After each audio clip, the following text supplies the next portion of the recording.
This is Vanessa Marshall, Hera Syndulla from Star Wars Rebels, and you're listening to Coffee with Kenobi. I'm here with the Roastmaster of Joffrey's Coffee, Chris. You know what? Honestly, this was one of my main goals for coming to D23 because Coffee with Kenobi, are you kidding? I love Star Wars, I love coffee, and the 50th anniversary blend is the best coffee I've ever had. Welcome to the show. Oh, thank you very much. Happy to be here. And honestly, I was telling your friends here, Joffrey's is the only coffee I can drink without cream or sugar. Honestly, because it's just that good. What's the secret to your amazing work? Quite honestly, it's just the selection of beans that we use. I mean, my partner and I go to great lengths to make sure that we're buying, the best coffees that are available, each and every year. And hearing things like that is the reason why we do what we do. Is, if you're drinking good coffee, you really don't have to put anything in it. Anything that needs to be in it, God has already taken care of that for us. And again, I want people to drink coffee the way they enjoy it. Yes. But hearing people, such as yourself, that say that they had a cup of coffee and they really got to experience, all the hard work that goes into it. My partner and I travel all over the world visiting farms. And if you ever saw how laborious it is to be a coffee farmer, you'd be amazed that there's any coffee around because, it is probably one of the toughest jobs in the world.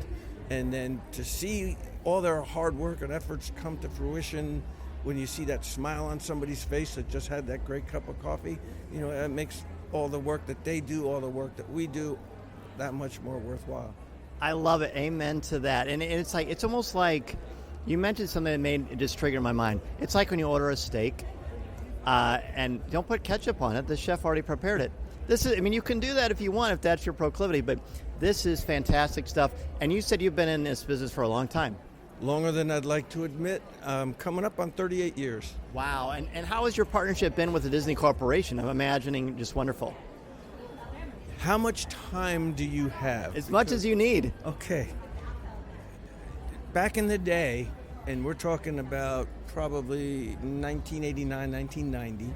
I'm giving away my age. We had a retail store in Hyde Park Village in Tampa, which was a nice little upscale shopping area. And I was roasting in the morning and putting the coffee in my wife's car. My wife, I've been lucky enough to have her work with me from day one. Yep. So I'm roasting one morning and my wife comes back and says, a guy is on the phone. He just had a cup of coffee at our store and really liked it and wants to talk to you. I'm like, yeah, honey, come on, stop messing with me. If I don't get done, we're never going to get home tonight. She goes, no, really? I'm like, seriously? And I started to walk away. And she goes, Chris, pick up the phone. And I'm like, no, and I'm still walking. So finally she grabbed me by the collar, thrust the phone at me. And I picked it up, and it was like, hi, this is Mark Marzinski from Walt Disney World Operating Participants. Would love to have a conversation with you. Just had a cup of your coffee. It was great. We don't have anything like this on property. And I'm like, yeah, great. So back in the day, my uniform was a T-shirt, cut-off jean shorts, high-top sneakers, and, I owned one clean white shirt, one pair of clean khakis, and a pair of sneakers that maybe weren't stained, and a tie that my wife and my daughter, who was an infant at the time, had given me for Christmas. So I put on my one clean white shirt, my clean khakis, my sneakers, and head out to Lake Buena Vista to Team Disney to have a meeting with these Disney executives. We had a young lady working for us that was kind of local to Orlando, so we invited her to come so we'd have some kind of a local presence with Disney.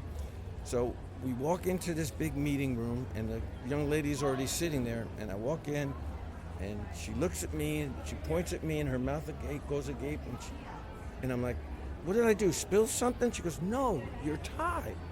And I'm like, pretty nice, huh? She goes, no. The tie that my wife had given me had Wile E. Coyote, Roadrunner, and Taz, and she goes, that's Walt, that's Universal. So all of a sudden, the door opens, in walks three gentlemen from Disney. They did me the look over and started the meeting. And it must have went well because they gave us an opportunity to do a test of our cart in Typhoon Lagoon was our first location. and they expected us to do, almost nothing, and we blew them away by what we did. So 30 days after that test, the cart was left there, and they said, you try it at Blizzard Beach.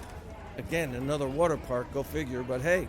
So we did it, and again, we exceeded their expectations, which led to our third, and this one was back then it was downtown Disney, and we put a cart there, and that went well, and that led to our first real brick and mortars cart, which was when Test Track opened. Yeah.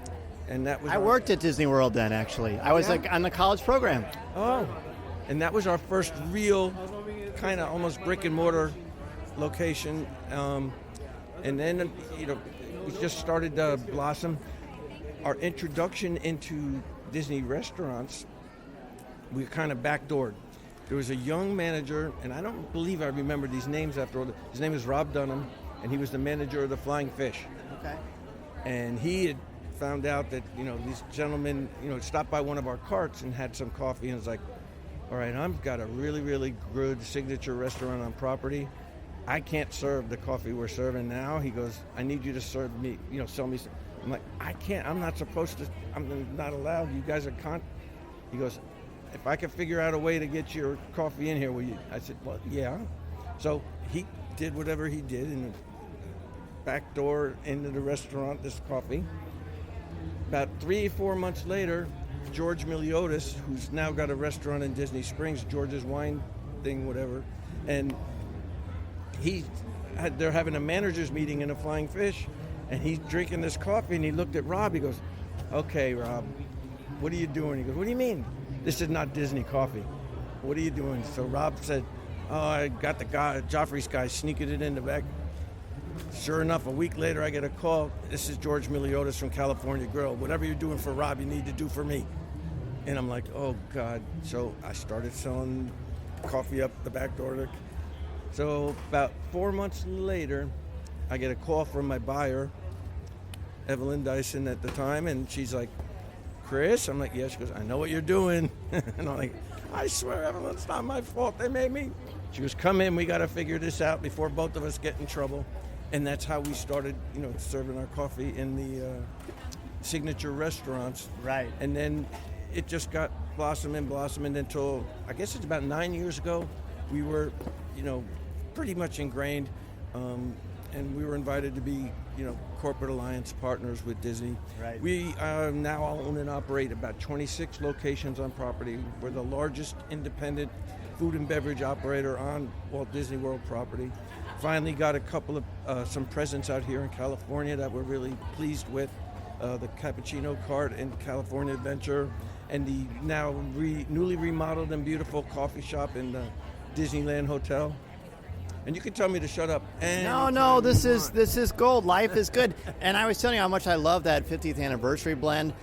Sounds like that blend, even though it has a different name, is still in the parks today. It is. When we're sitting and we've got an audience as big as we do here, we're trying to design a coffee that appeals to the masses. If I was presenting something that only Chris liked, there'd be a lot of negative feedback because I drink some crazy stuff. But when we're designing something, and that one, it's always gratifying to have people, but that one, still years after it's been retired, we're still getting so much traffic on the web. When are you going to bring it back? When are you going to bring it back? So we did bring it back. It's just renamed something different.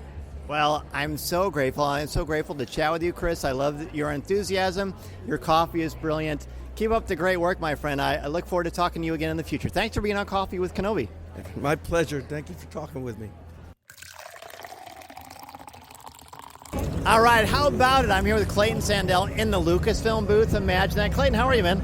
I am doing great because we're getting to see something here, which, as long as I've been a Star Wars fan and a fan of all things behind the scenes, we have never seen, for us general fans, anything like this, where they have an actual stagecraft volume set up just like they would on a set somewhere. And talking about it earlier, how they could have sort of like faked it. You could have come up and stood in front of a big screen and they would have taken your picture and called it the volume, but they have actually set up the real deal. This stagecraft volume came from Manhattan Beach. It was actually being used on Star Wars sets. They set it up.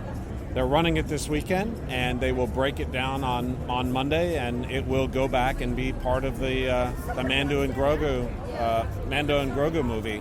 Which is amazing. And you are, in addition to being a massive Star Wars fan, you are a lifelong connoisseur of ILM, of special effects, of Imagineering at the park. So this has got to be like everything. It's everything because, again, like you read, my first and oldest book on my bookshelf at home is The Art of Special Effects by Thomas G. Smith. And, over the years, as time has gone on, they've expanded we've seen behind-the-scenes videos, and they do, DVD extras, and, but if you're a connoisseur of, like, the visual effects of Star Wars and Lucasfilm, it's largely, like, contained to, like, visual effects blogs and kind of, you kind of get in the weeds on it. And this is just so neat because every single piece of technology that they actually use on the set, from the tracking cameras to the way that the perspective shifts to be correct for the camera, like the way they have what they call the brain bar set up, which is where all the computing power and the artists are manipulating the environment. It's just, you're getting a look at something that we just never ever get to see. And I haven't left this booth much, but talking to people, it's like this is sort of the best example of how real filmmaking is done, especially on Star Wars today. I mean, you're getting a look at it that it's sort of the best thing in this building, I think. No, I told Rob and everybody, and you said this too, it's the coolest thing I've ever seen at a convention. Yeah. Like, bar none. Yeah, and you mentioned Rob. So Rob Brado is the Chief Creative Officer, I believe is his official title at ILM.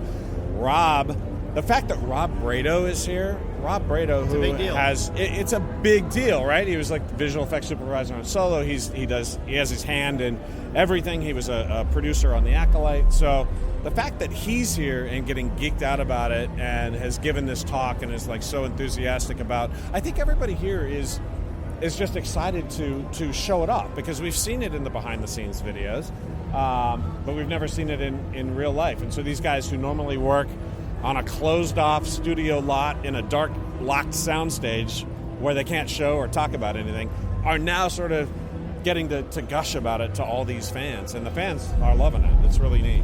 Well, as you saw, I got to do it.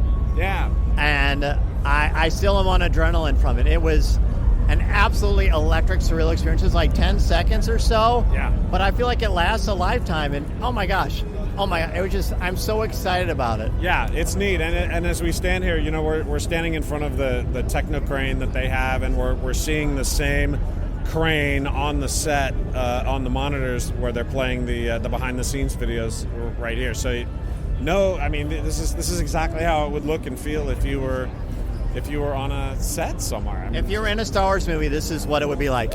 This is what it would be like. Yeah.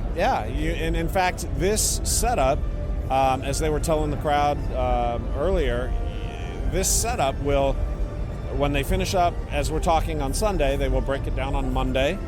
And by Tuesday, it'll be back in Manhattan Beach as part of the Mando and Grogu movie. So it's kind of like, that is wild. It's absolutely wild. So if you enjoy D23, anything stand out to you besides getting to hang out with me, of course?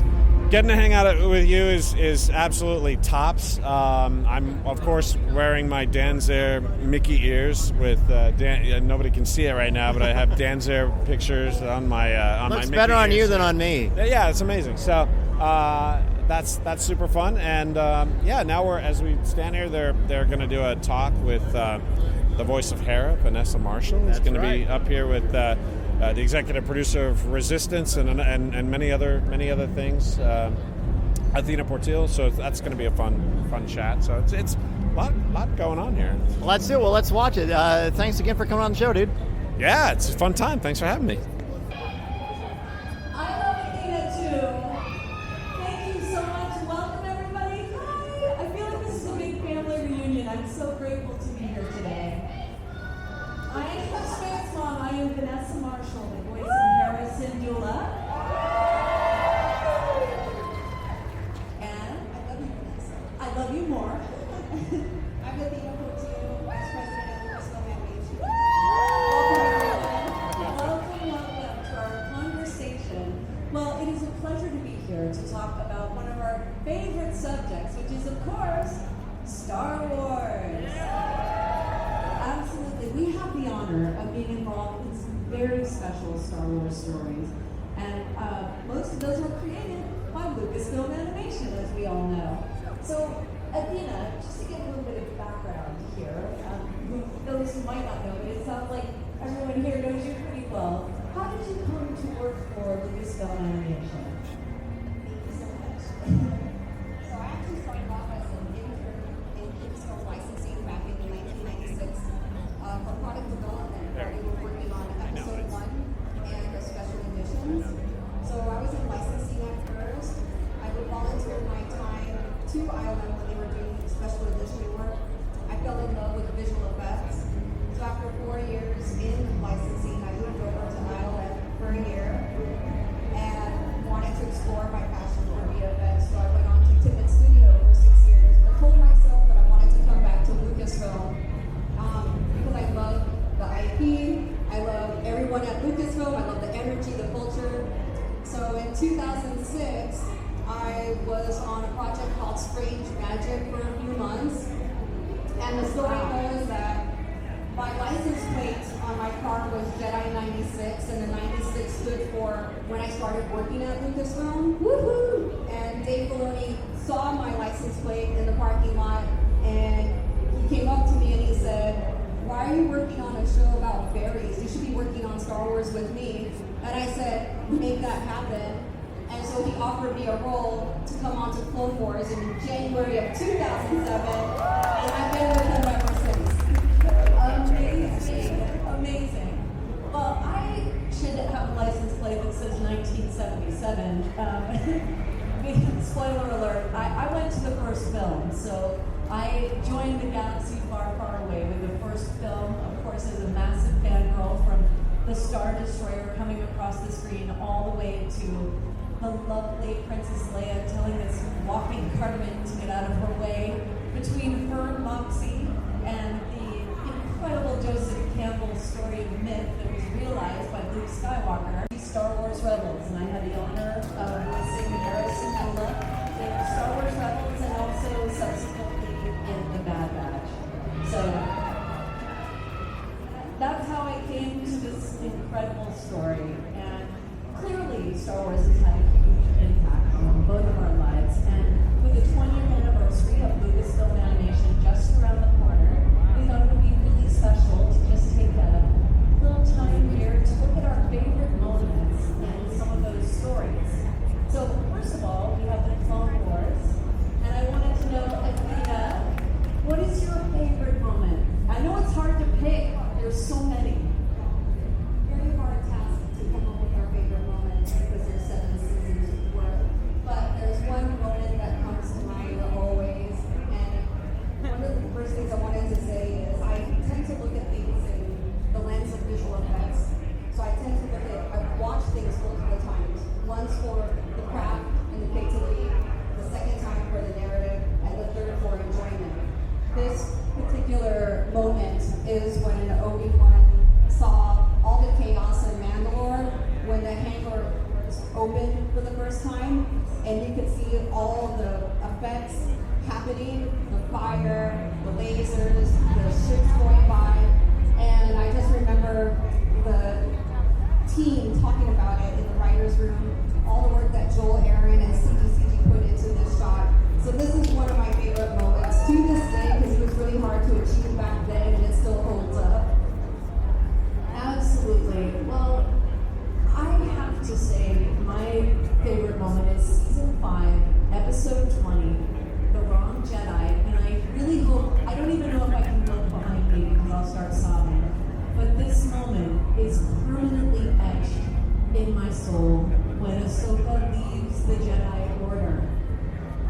This moment, punctuated by the silence. We normally hear the music when the credits roll, and this had nothing but black silence it was a devastating moment, and I don't think I'll ever recover, and I'm really proud of myself for not ugly crying right now. So Never ugly cry. yes, but I'll tell you, when Ahsoka made her debut on Star Wars Rebels, she came into the room, and of course, this is all I can think about, and I just start sobbing. There, I couldn't stop the ugly crying. I said, Snips, it's an honor to meet you. And she was so kind, and she brought us all her universe sweatshirts, and to come full circle and meet Ashley Eckstein, who is just forever. This moment was a gift to us all. So I celebrate this moment. Absolutely. And so next up we have Star Wars Rebels. Athena, do you have a favorite moment? There are many, and I do have an honorable mention later. But I just love the moment that Darth Maul and Obi-Wan have here for many reasons. One of which is I love the pacing of the edit. I know Rory always talks about like keeping the pace up, to keep things moving. I also love the narrative and the performances from Sam Witwer and Steven Stanton through this. But I also like the moment that I also like the moment that towards the end, I didn't realize that this was the moment before you would see Luke Skywalker in Rebel. Yes. And you hear Emperor call out his name. So all of this is happening with Darth Maul and Obi-Wan moments before A New Hope. Oh, so incredible. That was such a powerful moment. I remember the internet exploded after that episode. The next moment for me in Star Wars Rebels, and there were also so many, but I know I was there, and I know I read it out loud, and I know I saw it on the page, but nothing could prepare me for Kanan's ultimate sacrifice. This moment was, look at those colors. And never before had I seen anything like that in the world of animation, ever. And as it progressed, I was able to still enjoy it as a Star Wars fan because I completely blanked. It was better than anything I could possibly imagine. The way they realized the horror of that moment and the beauty of it, the majesty, again, the fire. It really is such a testament to their incredible talent. And he sees again for a brief moment. When we see his eyes for the second, another heart-stopping moment in animation that, again, I'm just grateful I was able to experience as a fan. And of course, Hera screaming Kanan. And I know I was there, but it just hits differently when you see what they did in terms of the animation. So I thank them for this incredible moment. It is also your performances that help dictate the animation, and you lead the way. It didn't hit as powerfully when we were sitting there. As far as, nothing can prepare you for seeing this. And what was so fun about watching the show with everybody on what was formerly Twitter, now X, half my friends are here. Hi, Skywalker Podcast. Hello. We all got to watch it together and tweet out, what is happening? It was such a fun ride to enjoy together. But anyway, kudos to them. All right, our next show we have is Star Wars Resistance. Another crowd pleaser, absolutely. So Athena, do you have a favorite moment? This was something new for us. We wanted to change the look of the show to be more 2D, but all done in 3D. So that was a little bit away from what we've been doing with the Clone Wars for a while. And one of these moments was the Colossus, when it takes off. Everyone thought that the Colossus was just a ship of the seas, but actually it was a ship of the skies. And it was something that we had actually discussed during the writer's room. Sure. And Bill George actually created the model for it that we then created the design and the Incredible. Geo off of. So that was an incredible moment. And there were even folks that worked with us that didn't realize that this was going to happen later in the season, even though we had discussed it from the beginning. So I also love the visuals associated with this moment. Yeah, again, nothing can prepare you. It's just beyond your wildest dreams, really. Such a gift. There were many, many moments in Star Wars Resistance that I loved. I loved seeing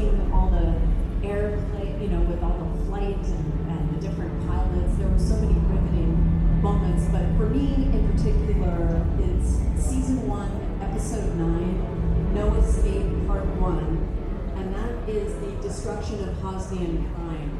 Now, this speech, we all know, it sort of dovetails into the film, and so for me, as a Star Wars fan, this moment also reverberated forward, backward, and to see this animated with the experience of it being connected to the narrative of the film, it was also really powerful. And then, of course, the destruction of Hosnian Prime.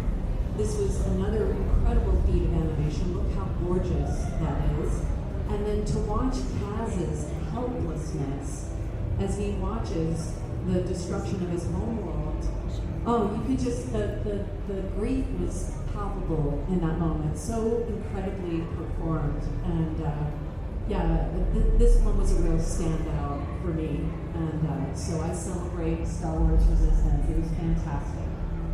All right, well, next up we have the Bad Batch. Oh, a moment. Let's just cheer for D. Bradley Baker for just 1 second. I mean, that guy, unbelievable. Anyway, all right, Athena. I know it's hard to pick, but do you have a favorite moment? I don't know what to say. I should say they're all my favorite, but Tech was my favorite. Is my favorite. I love seeing the narrative and character development builds between Tech and Omega, and it was a precursor to her feelings when he did execute or sacrifice himself to save the team.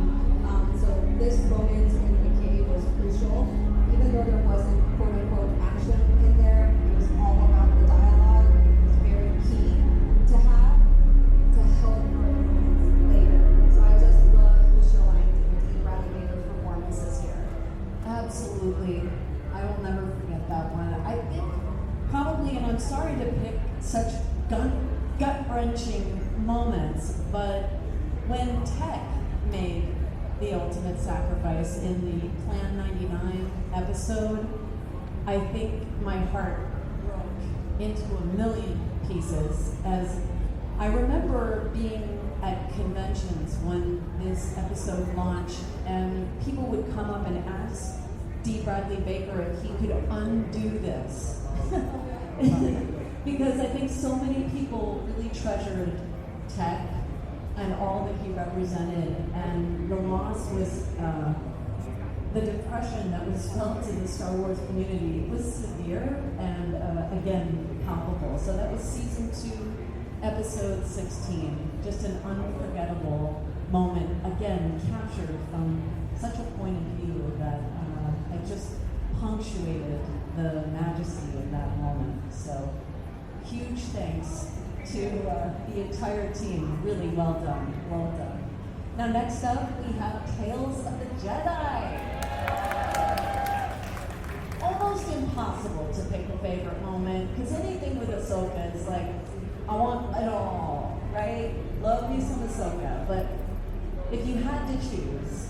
That was a tough one as well, but this one hits different in that originally this was just supposed to be a one-off short, practice makes perfect. Oh yeah. And I remember Filoni talking about it, and I think he actually wrote it on a flight back home or to LA. Prolific. But basically, he wanted to explain the reason why Ahsoka was able to defeat the troopers in season 7 of Clone Wars. That moment when she walks down with her hands behind her head, with Rex behind her and facing all the troopers, Filoni felt like he had to explain to the audience, how is that possible? How is she able to defeat all of that? So Practice Makes Perfect shows the mentorship that Anakin and Rex gave her to get to that moment. So if you haven't seen it yet, I think if you watch it and then watch the finale of Clone Wars, it'll hit you differently. Yeah, and then of course he realized that he had more stories to tell, yeah? Yeah, he had a lot more stories to tell, which was great, and that's what the rest of Tales of the Jedi was, yeah. So incredible. Well, yes, I could have easily chosen that moment. Another one that really sticks in my mind, once again, from not only a story perspective, but also the artful nature of it, was Ahsoka's battle with the Inquisitor. We all loved Clancy. We could hear Clancy all day, 24 hours a day, but this moment. And okay, wait, just for a brief second. Ahsoka denim, Ahsoka? What is happening with her outfit? How come no one has cosplayed this denim situation? I think that's a life goal for me now. But this was unlike anything I had ever seen. I mean, we saw the fire with Kanan, but I literally felt like I was being burnt alive when I was watching this. It was so captivating, and to watch her, this was such a pivotal moment for her character growth in terms of her empowering herself. So I definitely celebrate this as an impactful favorite moment. So, all right, well, last up, we have Tales of the Empire. Also tough to choose because there's a lot of good Sith action in here, and of course anything Night Sisters is a crowd pleaser. But if you had to choose, what would you say? Tough to choose between the Varys, Omni, and the Morgan. Right? But I would go with that feeling that I myself had, even though I worked on a project for the Varys and Omni episodes, specifically inside the cave sequence with Varys. So good. It's this feeling of claustrophobia, desperation, sadness from Lynn's side, but then this calm, cool, collected feeling on Varys' side, a level of maturity on her side. And even to the end, even though Lynn was angry, Varys remained true to what she believed in. That was, I felt all of that through the performances, and I felt the claustrophobia of the way it was in the cave, so it just felt special to me. Yes, I had the same experience. I really did. It was tough for me to choose. However, I'm going to go with the season 1, episode 1, The Path of Fear, the Grievous fight scene. I mean, to hear Matt Wood reprise this role, I can't get enough of it. He is so talented, and the way they captured it, again, sort of the claustrophobic, toxic, fiery, hellish version of reality that they were in on this planet, I felt it in my bones and in my lungs. And, as far as this moment for Morgan, what she decides in this moment, I think is really impactful and, guides the course of the rest of her life. And of course, we see her later with Thrawn. But this battle scene for me was absolutely gorgeous and breathtaking. It took my breath away at every turn, with that it's like, it was truly, once again, an amazing moment. So, all right, so you have a couple honorable mentions. Okay, what would those be? Of course, Hera. So my honorable mention has to be the B-Wing episode. I felt that your emotion of your passion for flying totally came through, and I also know that you have a backstory about that as well on a personal level. Can you tell us a little bit about that? Well, yes, my dad was in the Air Force, and he's retired from his job, but he worked at NBC as a news reporter for many years. And yes, John Marshall, he was incredible. He looked like Ron Burgundy, if that makes any sense. And every time people would call us, like, is Vanessa Marshall there? Like, everything was reporting live. I loved my dad. So I dared him to get his pilot's license with an open cockpit biplane. Now, I'm pretty sure if I made this offer to you, you'd be like, I'm good, that's okay. No, my dad, full-blown Snoopy with the goggles, and, he cut the engine, and all I could hear was, the whistle of the wind and the wires, and I'm like, I think my dad just died. And the next thing I know, boom, boom, we're going down and doing hammerheads, and so flight is something that means a great deal to me. And when I got to fly the B-Wing as a Star Wars fan, also an epic moment, but I dedicated this scene where she explains what flight means to her, to my father. So it was not only a really special moment for me with my family, but also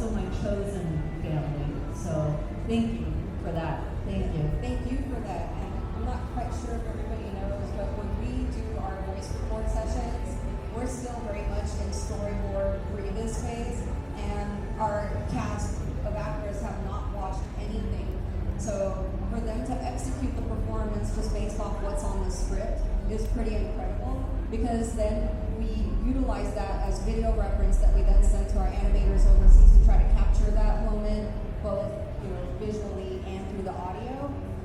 But then the actors don't get to see the work until we're in full color, and sometimes not even until we air.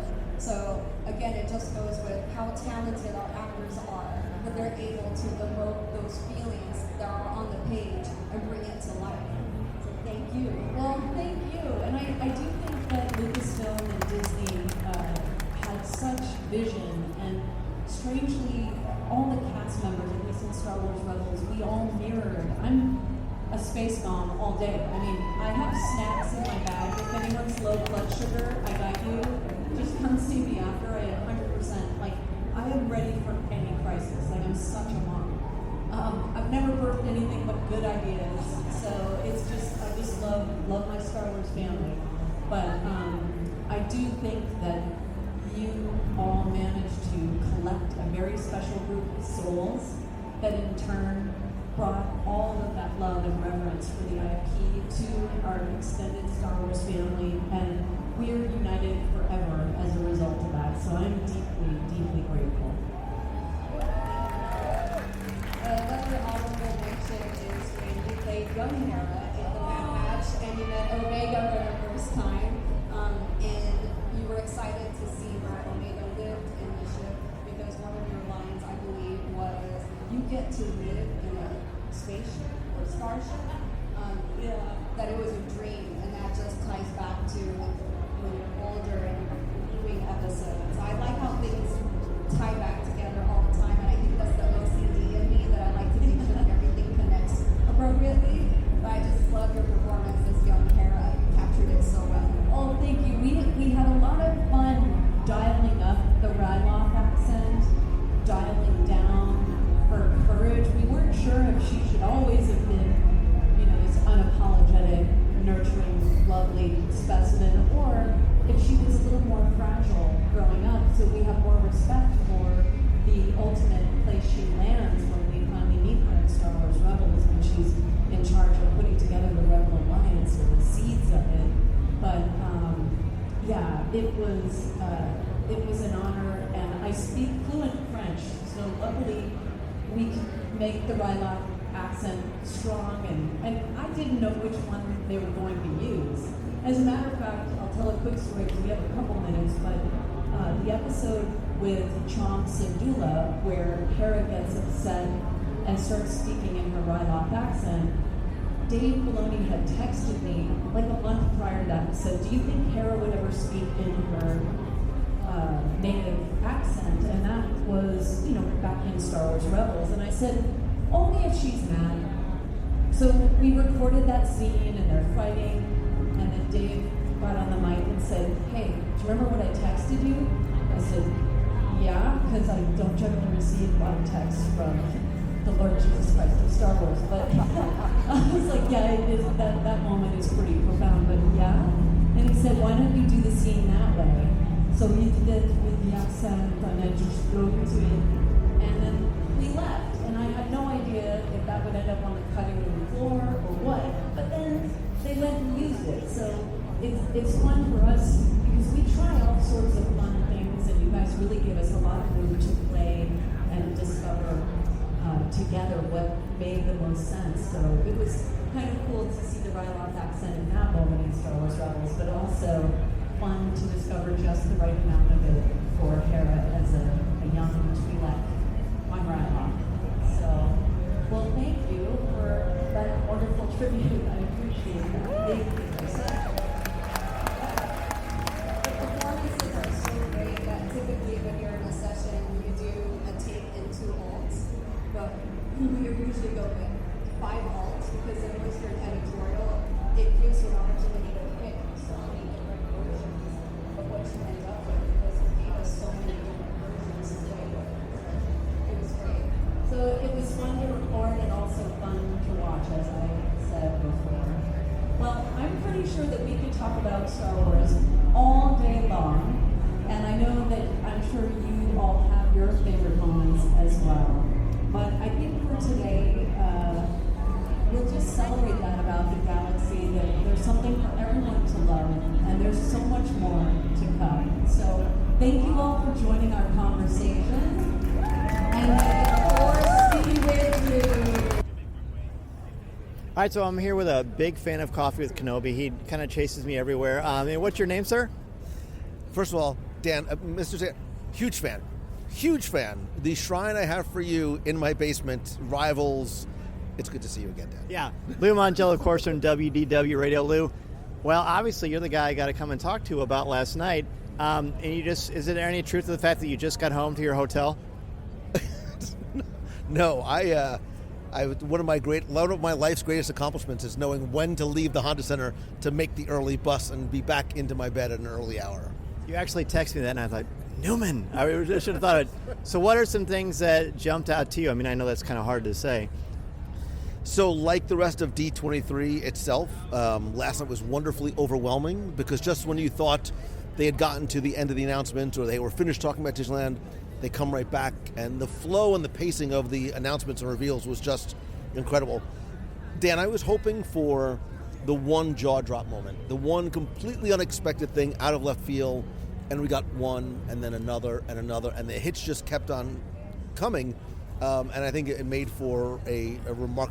My brain is still a little mushy trying to process it all, because as you start to sort of list down the announcements, you realize, oh, well, they also announced this, and this, and this. So yeah, it was a remarkable night. So obviously for me with Coffee with Kenobi, knowing, I always had sort of a suspicion that with Smuggler's Run, it was a bit malleable. Hopefully, I know you've got Hondo and there's an animatronic, but maybe you can do other things, and they are. It's the Mandalorian and Grogu. You know, I was smiling. How do you feel about that? I mean, you want to talk about like an instant, easy guest satisfier. You put the Mandalorian and Grogu anywhere, and Disney fans are going to be happy. And look, I have nowhere near the encyclopedic knowledge of Star Wars that you do, because some people might say, well, it doesn't fit timeline or storyline. For the average everyday fan, it doesn't matter, because the rewritability factor just went through the roof, hoping that you'll be able to experience the Mandalorian and Grogu. And honestly, as a guy who helps, very fortunate, I get to contribute to canon sometimes with this encyclopedias and other things like that. I'm happy it's out of, they're not necessarily, I don't really know what the official stance is on that, but I'm glad that they're just not worrying about that, because, it doesn't take place between The Last Jedi and The Rise of Skywalker, because The Mandalorian takes place years after that, or before that. But I'm very at peace with it. I think it's very cool. Yeah, and nobody else really, other than you and like 7 other like super uber Star Wars nerds, walks into Galaxy's Edge going, this sign shouldn't be here because it took place. Again, for the average everyday guest, they want to see the characters and have the experiences that they see on the small and soon the big screen, and so it just makes total sense. And then, we had heard 2 years ago about Indiana Jones and Dinosaur, and now not only do we have concrete information, it's the same ride vehicle, the same track, we know that, but a brand new story. I think that was maybe more exciting to me than The Mandalorian. It's funny because when they started to play, and I loved having the live orchestra, when they started to play the John Williams theme, I got chills again. I knew we were going to hear something about it, but you saw the map, and I was trying to follow the map on screen, what was coming. I love the fact that they embraced that Indiana Jones traveled the world. We might not have seen it on screen, so his adventures would allow them to go anywhere they want, to tell any story that they want. I love the location that they've chosen. I am super, and because of the ride system and ride vehicle, it's not just going to be sort of a car. The track might be the same, but the experience is going to be completely different. Right, exactly. And so, who knows what it's going to look like, but it's something that's really exciting. And I'm sure, being a massive Marvel guy, and a Spider-Man roller coaster, are you going to fly over and be the first person to ride it? Fortunately, my Chinese visa does not expire for a number of years. So, look, it's a great time to be a Disney fan. I mean, it really is. And if you have never been to any of the international parks, you now have additional reasons, right? There might be a character, there might be an attraction, there might be a land that is going to be the thing that's going to get you over the... And Dan, my feeling is, look, if you're going to go over, for example, to Tokyo Disneyland or Disney Sea, which is my favorite of all the parks, I mean, you're right there. Shanghai and Hong Kong, they're right across the street. And then instead of going one way, you might as well go to Paris because it's on the way back. So it's fine. It gives you an excuse to hit all the international parks, because there's what I loved about last night's announcement. is there was no cut and paste. There was no sort of carbon copies of an attraction that they're just putting elsewhere. Every experience is unique to each park. Oh, very well said. Have you done this before? Only with you. This is my second interview ever, both with you. I think you've got a real future. Finally, just the excitement that everyone had, and they're so like. Is there going to be any room for fish in the ocean after all these cruise lines? So we actually have in our booth here, we actually have a large Disney Cruise Line ship made out of balloons, figuring they were going to talk about the ships that we knew already. When they said there's not one, not two, but not three, but four different ships, my mind, of course, started racing. Again, we never saw that coming, but it makes total sense because of just how popular Disney Cruise Line is. And it also affords them the opportunity to now create home ports that were maybe just temporary ports here and there. West Coast, I'm looking at you. Europe, I'm looking at you because they're going to have 13 ships in the fleet. Right. Well, as always, thank you for what you do. Thanks for fostering this community and being a light. I like to tease you. And actually, I'm not going to finish that. I like to tease you. Thanks for being awesome, man. I wouldn't be here if it wasn't for you, Dan Zare. Like Zare, like air. Dan Zare, I'm going to get it right. I swear we're friends. Are we friends? I think we're friends. Yeah. Love you, brother. Appreciate you, man. You too, brother. Okay. I can tell you're getting it. To treacherous ancient temples and the furthest reaches of the Sahara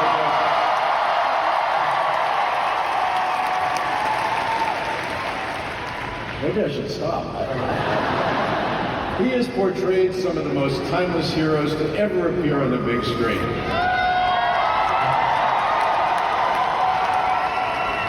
But before he was the captain of the Millennium Falcon or a globe-trotting archaeologist, Harrison Ford was like so many aspiring actors who come to Hollywood in the pursuit of their dreams.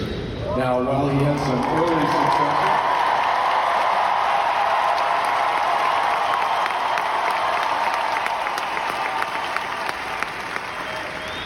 some early successes, it wasn't enough to make a living on, and he continued to work as a self-taught carpenter to pay the bills. He's probably still pretty good at that. Now that all changed when he landed the role of Han Solo in George Lucas's Star Wars and established himself as one of the most charismatic actors. He then caught the eye of Steven Spielberg, and in Indiana Jones, Harrison redefined the action hero, injecting his own unique brand of humor in the character that has won the hearts of audiences for over 40 years. For those of us who have gotten to know Harrison and had the pleasure of working with him, what you quickly learn is that the charisma you see on the screen is real, and that's just who he is. He's a man of deep integrity, big-heartedness, with an incredible work ethic. And that dry wit isn't scripted either. It's precisely why he is such a cultural icon. He is the definition of the leading man who stands alone in a category all his own.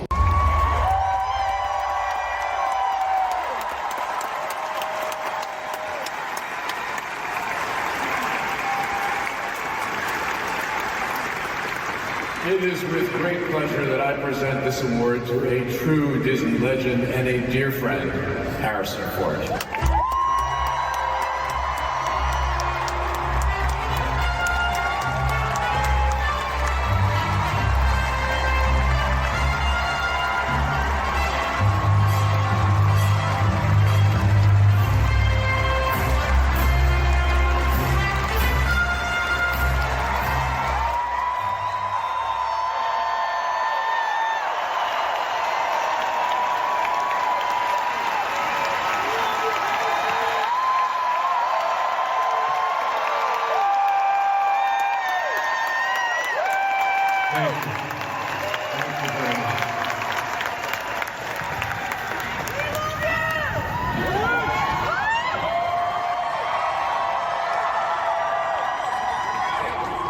I love you too.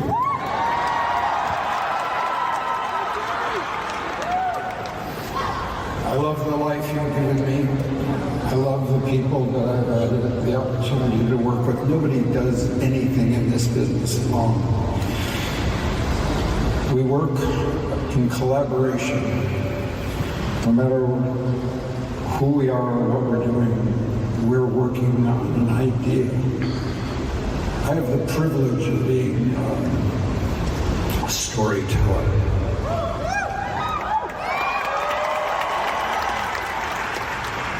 An assistant storyteller. I have my part of the story to tell, but so does everyone else. But the stories are for you, about us, our common humanity. And to be able to work in that area is a privilege. We have a bond between us that's based on the quality of the product, and Disney produces great product.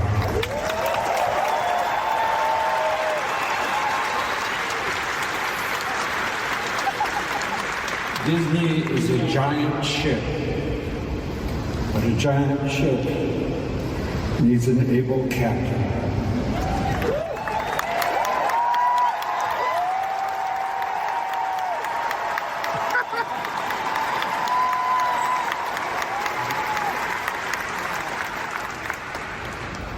And the great generosity of that introduction deserves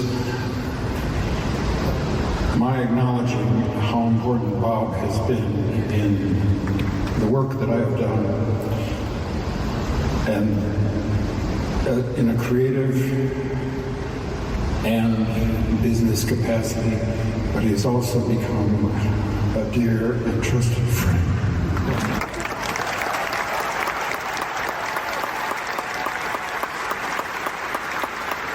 I'm very honored to be in the company of the other people that are being honored tonight.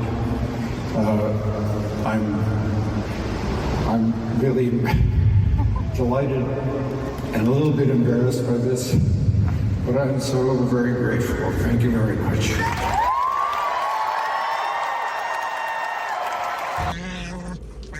Like Frankie Valli said, oh, what a night. I just got out of the Disney Legends panel. This was unlike, I've been fortunate to go to a couple of these. This is the third one I've been to. And this one was like on another level. Of course, it's at the Honda Center. But then you've got, it was being recorded because they're going to show it on Disney Plus later, which is really, really cool. Ryan Seacrest was the host, the MC, which is naturally amazing. But it was very much an electric atmosphere. I recorded and displayed some highlights on Coffee with Kenobi's Instagram stories. And I was so overcome with emotion, of course, by Harrison. I mean, are you kidding? I'm getting trouble now.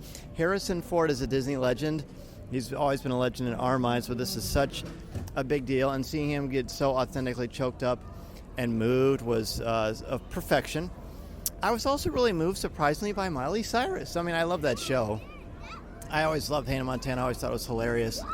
Even as an adult, watching with my kids, I thought it was just so funny, especially Jackson, the brother. But she was so moved and so honest about her career and the ups and downs she's had. Amazing. I got choked up with that. I got choked by Harrison. I got choked at the end with the John Williams tribute. It was unfortunate he couldn't be there, but to have him be acknowledged by Kathleen Kennedy and Harrison Ford was a thing of wonder. And I've got so much more to gush about. But I snuck over to Disney Springs. Oh, sorry, I'm in California. I snuck over to downtown Disney.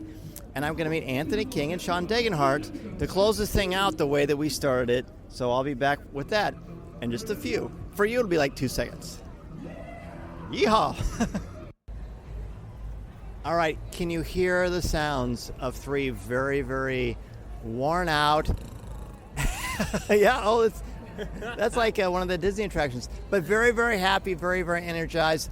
I'm on adrenaline. And this is so perfect because, as I just said a second ago, I'm here with the guys who helped me start this whole thing off for our D23 preview show. I'm talking about Anthony King from Forest Coast Conversations and Shawn Degenhart from Hyperion Hub. Gentlemen, we made it. We did. We survived. Yes, barely. So what did you think? We're here at Disney. I keep messing up. Downtown Disney. You're in California, Dan, West Coast.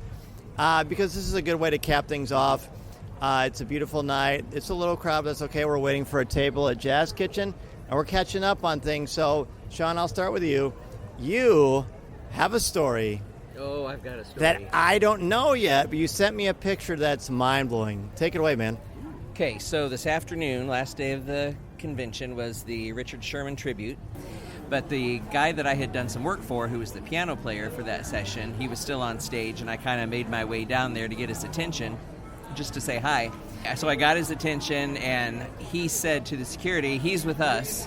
And the lady that was with him, who was standing next to me on the floor, put her hand on my shoulder and ushered me backstage very quickly. And that was something else. I had not anticipated that. Everybody and their brother was there. John Stamos was there. Don Hahn was there. I finally got to meet him in person and talk with him because he's been on our show before and wrote a foreword for my book. Who else? Tony Baxter was there. Had a nice conversation with him. Oh, good for you. The most exciting part was Bill Farmer. Got to talk to Bill. That was fun. Voice? He did not, but his natural voice definitely leans that direction. The most exciting part, though, Leslie Ann Warren and Haley Mills. Got to meet them and talk with them, and that was a delight. I was able to tell Haley that Summer Magic is one of our favorite movies. My wife loves to put it on in August as she's getting ready for school and kind of summer winding down, and she said, "Oh, that's delightful." So it was just a treat. Just kind of hanging out back there, looking at these people, trying not to be too obnoxious, but just enjoying the situation. It was pretty cool. And it's hard to even follow that with a reasonable question because that you sent me the picture of you with Haley Mills, and my eyes popped out. Actually, someone had to help put them back in my eyes. But anyway, it's been a long time, so all my wit was probably on the first episode of this whole thing. But how was the actual panel itself? Because I had a number of people coming up to me talking about that panel, saying how magical it was and all the great surprises. It was beautiful. There was a trio on stage, piano, bass, and drums, led by my friend Richard Allen. The D23 Singers, which is a small group that works at the studio, who I know one of those ladies as well. They sang on a few songs. John Stamos kind of hosted. Bob Iger came out at the beginning and talked a little bit. They brought out Don Hahn, Floyd Norman, Tony Baxter, Ashley Brown, who was the original Mary Poppins on Broadway. And she sang a song that I think it was actually the sheet music that I typeset for A Kiss Goodnight that Richard had written a few years ago, and Floyd Norman provided some artwork for the book and everything. So it was really magical. John Stamos sang with Chris Daniels. Daniel Chris. I don't know. I love him. John Stamos sang with Daniel Chris, I Want to Be Like You, with John Stamos on the drums. That's amazing. That was kind of exciting. The Beach Boys drummer, John Yes, Stamos. exactly. And then, let's see, what else did they do? They did Super Cal, and they played some montages. They had some audio of Richard Sherman. He had actually gone in a while back and played on a disc clavier, which is a piano that will record your music as you're playing. So that was the pre-show music, was him playing. So you were hearing Spoonful of Sugar and Feed the Birds, and it was actually Richard playing. So his granddaughter sang, and it was the most beautiful thing. She sang The Age of Not Believing from Bedknobs and Broomsticks, and it was magical. It was just unbelievable. So there was not a dry eye in the house. And some audio clips of Richard. Everybody just talked about what a great guy he was and how optimistic he was all the time. And that was his purpose in life, was just to provide joy and happiness. So it was wonderful. And seeing the look on your face, I would say mission accomplished. Well, that's pretty amazing. You, my friend Anthony, you had some pretty magical experiences yourself. Talk to us about that, because I got to see you in passing as you're hobnobbing with all those Lucasfilm celebrities. Yeah, so I too, how do I follow that up? That was pretty amazing story. I was just like glued at every aspect of it. So my day was a little different, I will say. I spent the day primarily at the Lucasfilm Pavilion, as was my goal throughout the entirety of the D23 convention, basically.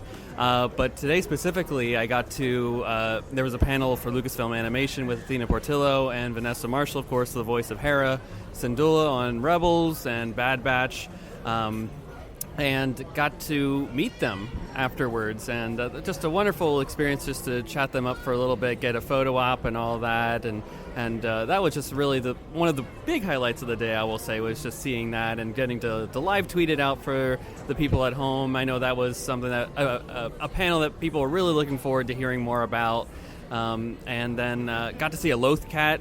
Legacy Effects was really doing great work today, showcasing that, so Legacy Effects was just doing amazing work showcasing the Lothcat, and just so cool to see how they bring it to life and finding out more tidbits about that. But also, I actually was able to scrounge up a ticket to go to the Disney Legends ceremony, and just seeing Harrison Ford get Star Wars Guardian Angel. Exactly, yes. Seeing Harrison Ford get his flowers, if you will, Jamie Lee Curtis, Frank Oz, Angela Bassett, of course the great John Williams, who unfortunately couldn't be there, but we were treated as an audience to a medley of his great tunes from Star Wars and Indiana Jones. I mean, that's the greatest way, in my opinion, that you could end this fantastic conference, and looking forward to the next one already. I mean, the sign of a good thing is when you're sad that it's over, and I am sad that D23 is coming to an end. Well, that is so cool to hear. It's fun to hear. One of the great things about the show, for me, is the people you meet. People who might be in your backyard like Shawn, because you and I live in the same area. Right. Or people that, you and I met, I think through DNZ Media, right? Yep. Yeah. About 2-3 years ago. Yeah, and now we're all friends, and now I just love the synergy of, again, starting this with a preview from our home studios, and now we're live in California, and you're getting to follow your dreams and your passions and meet your heroes, and there's just nothing like it in the whole world. But it is a lot of work. Like, people see our posts and hear our shows, and they're a joy and a privilege and insanely fun. But there's work involved, isn't it? Talk about what it is like. We talked about as fans, but how did you approach this as a content creator? Tell me about kind of that experience, things that you enjoyed, things you want to try different next time. What did you kind of learn from the whole experience? Well, as I said on our pre-convention show, that Alois left me a long grocery list, things he wanted me to accomplish, basically looking at one solo program. So I kind of did 5 to 9 minute updates and recaps each day. For special things, I would throw in some extras. I think I would try to be a little better organized as far as looking ahead at the schedule as early as we got it, which was, a week out or something like that? Something like that, yeah. And try to plan a little better and kind of map out what I'm doing rather than just kind of flying by the seat of my pants. So that's probably what I would say as far as for next time. What about the social media aspect of things? How was it like to balance that for yourself? Well, John manages our social media, so I would send him some reels and quick updates and things that he would push out and share. So I didn't have to actually worry about executing that, just getting him stuff. Yeah. Having a team is a nice blessing. What about you? What was it like for you to? I mean, you've been, you've been balancing the show and social media. So what was it like for you? Yeah, so as a team of one, it's all on me. But sometimes I'm like, man, I gotta do this better. I don't know. But so I went in my college training, in my education, I will say, I did get a minor in public relations, so I was able to use that hat again for once. And also my major was in history, so I think I'm pretty good at distilling, when I'm listening to something, the key details of pieces of information that either our people want to hear or they would be interested in. So I kind of used that hat again when I was going through these panels to be like, okay, I think this is a video clip that people will want to hear about. This is a quote that I think is really important and pivotal. This is kind of a summation of how this panel went. And just kind of to give the best experience that I can for the people that couldn't be here. But also as a teaser, because I want people to come to this in the future. So if they can see how awesome and the amazing things that they're doing at this convention, then maybe that they will come and experience it for themselves in the future. That was kind of my end goal of this, and I think I've accomplished that. But my kind of lesson that I've learned through all this is that when you're trying to do all that, you can only really focus on, at most, maybe 2 social medias. Like, I learned quickly that Facebook, you're going out the window. TikTok, I can't keep doing all this. Twitter, X, and Instagram, you two were my go-tos, and then afterwards I'd add things to the other 2 sites. But in the moment, those were the 2 things that I realized quickly that I can only effectively get to those 2 in a timely manner without also draining my phone battery, because that's the other thing that you got to think about too is, man, you only have so much juice on that thing, and when you got 4G or 5G, because the Wi-Fi is not really great in convention halls and everyone's on at the same time, it's draining batteries fast. So put things on low power mode and just efficiently figure out ways to get the work done that you need to. You're right on, and remind me to tell you something that might help you with social media that will hopefully streamline your life a little bit, because it's sort of surprising for me to hear you say that, because I'm watching it and I'm like, Anthony's killing it. You did amazing. Seriously, I was impressed. So my morning started. It was a late night last night, but a fun night. I spent a lot of time with my dear friend. It's like my Star Wars brother, my real brother Clayton Sandell. So he and I this morning had breakfast with Kristen Baver and Steve Benday, Star Wars author, and of course Kristen from StarWars.com and multiple author, dear friend. So the 4 of us had breakfast, and then we walked over to the convention center together. ST and her family and Kristen and I went over to the store. I picked up the Star Speeder for a good friend of mine, shipped that to him at the FedEx at the Anaheim Hilton, and then I went back and I beelined it to the Lucasfilm Pavilion. Went there. I also got to chat with Vanessa. She and I chatted for a good long while because I've seen her over the years, and she's cool. She's super cool, and a really nice person. So we caught up. I had some good conversations about some stuff, got some pictures. I also met Athena. I'd never met Athena before, so we got to talk about mythology a little bit, which of course is never going to make me sad. And you've already done this. I don't know if you guys do it, but I did the volume. I've been waiting and waiting and waiting, and then ILM was kind enough to shoot me up there.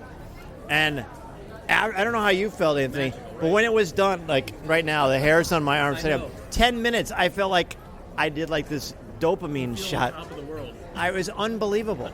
I was so excited. Right now, I feel like I'm going to stand on the table. I said to every member of my family. As you should. What I've done. Oh, it was unbelievable. And what I've found over the years, when I plan things, but I also don't. And I was thinking for all day, what should I do? How should I plan this out? What should I do when I'm up there? Because you get one shot. And then I told myself, nah. So I didn't think about anything. I just went up there. They said action, and I just did it. I did some stuff with R5, did a Force thing. I was just super excited. And then I watched it, and it was amazing. And then Kristen took some pictures of me doing it and sent me those. And then Clayton did a video of me doing the video. So I got a lot of cool stuff, and that was so great. That was so great. Sorry, I'm babbling, but it was worth it. It was just, I think it's the coolest thing that I've seen in any convention. Yes. In all the years I've done conventions, whether it's a fan or just covering stuff. Yep. Amazing. My one regret is I didn't do the Marvel thing. The line was always super long, and I'll just watch the video or something like that. I mean, I heard it was amazing. I'm sure it's great. Is that the TVA? The TVA thing. I didn't get to that either. I, of course, talked to Lou and Becky again. So, Mr. Wisecracker, speaking of that, you finally got to meet Lou. I did meet Lou. I'm really excited. Did you mention that you knew me? And I did. How did that go? I'm guessing. I knew he would. I knew he would. What did you enjoy meeting him? Yeah, that was great. I mean, he's kind of been, kind of like the aspirational guy as far as podcasting goes. So we talked for just a little bit, and very kind, very willing to help out. We've been trying to get him on our show, so we talked about some, maybe some late mid-fall dates that might work for him. And so, yeah, we're really excited about that and offered to help in any way he could. Good. He's the best. So then I spent a few hours at Lucasfilm, at the ILM area. And then I What else did I do? I don't remember. All the days kind of blend together. I eventually made my way over to the Legends panel, which was absolutely magical. Yes. And we talked about that. The cover. It's fun to cover something like that because, as you mentioned, Anthony, you want to bring it to people who can't be there. That's always been one of my goals. It's always been something that's been important to me, to make people feel like they are part of the process. And it's great. It's incredible. But we're going to eat dinner now. I'm very, very excited. We really appreciate you joining us. I'll be back really quickly with my recap of everything D23. This podcast is not endorsed by the Walt Disney Company or Lucasfilm Limited. It is intended for entertainment and informational purposes only. The official Star Wars website can be found at www.starwars.com. Star Wars, all names, sounds, and any other Star Wars-related items are registered trademarks and or copyrights of Disney and their respective trademark and copyright holders. All original content of this podcast is the intellectual property of Coffee with Kenobi unless otherwise indicated. This is the podcast you're looking for.